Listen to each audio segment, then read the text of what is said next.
Tayo magpatuloy sa video ko ngayon ay shoutout muna sa isa nating kababayan na si JCM.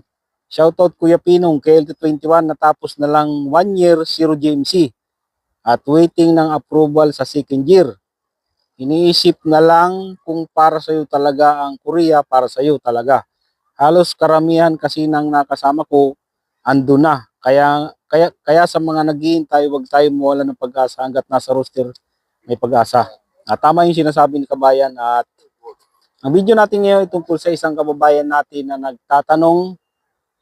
Ang sabi niya ay, Kuya Pinong, gawan mo po ng video yung pagkakaiba ng UBT, CBT, CBT at PBT. Tsaka kung ano yung ginagamit ng DMW ngayon sa pagpapa-exam ng Korean language. Salamat po, God bless.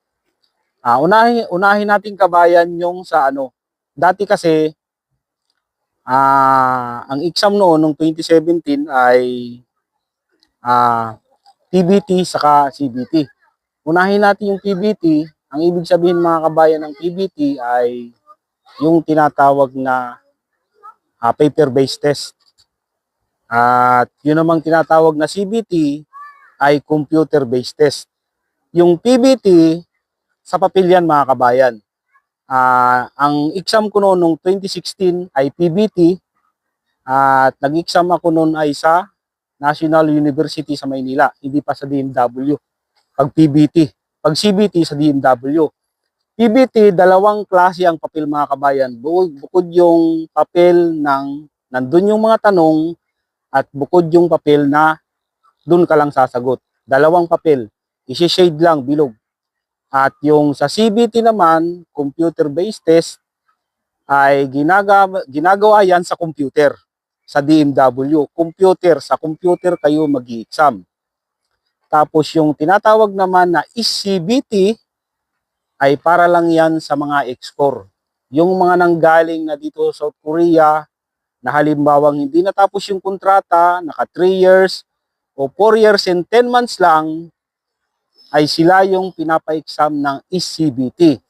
CBT, ibig sabihin, Special Computer-Based Test. Ayun, para lang yun sa mga score. Pero kung ikaw ay naka 5 years ka dito sa South Korea, hindi ka na pwedeng mag-exam ng CBT.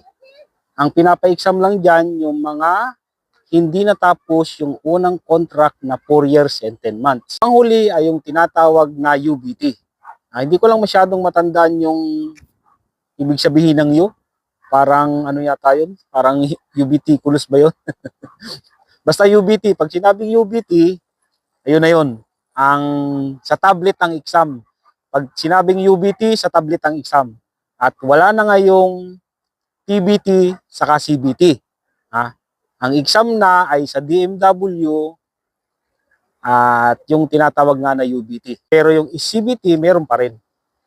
Para yun sa mga ex-core at ang exam din nila ay sa tablet. CBT nga lang ang tinawag. Ito pa yung isang comment ni kabayan sa isang video ko.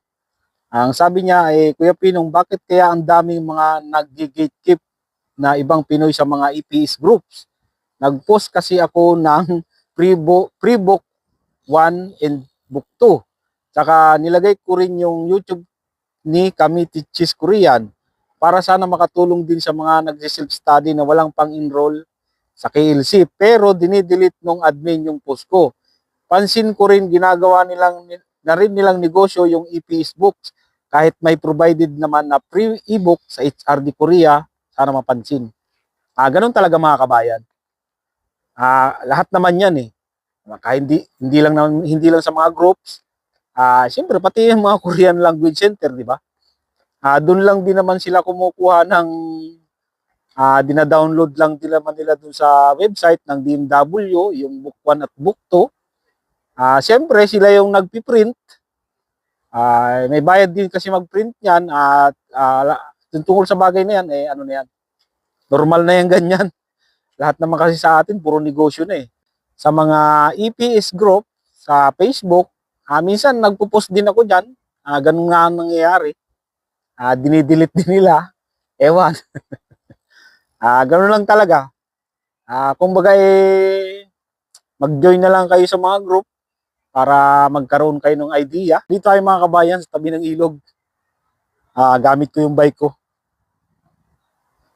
Ganda mga kabayan talaga dito.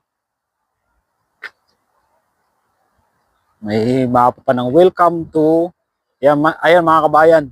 Sa mga nandito sa South Korea, malapit lang ako dito. Yan.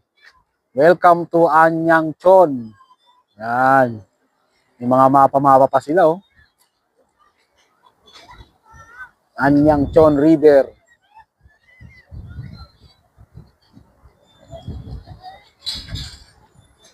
Yan, may mga ano sila doon, oh. Naglalabasan sila pag hindi na winter. Yan sila.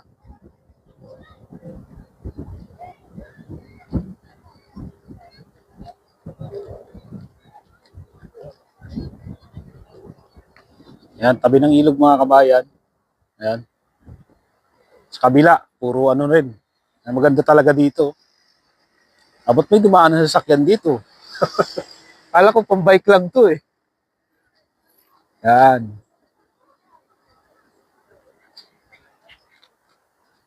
Dito. Linis mga kabayan ng ilog dito. Malabo nga lang. Pinaka-the best pa rin ang ilog sa atin. Ito, man-made lang, parang man-made lang to eh. Pinaganda lang nila eh.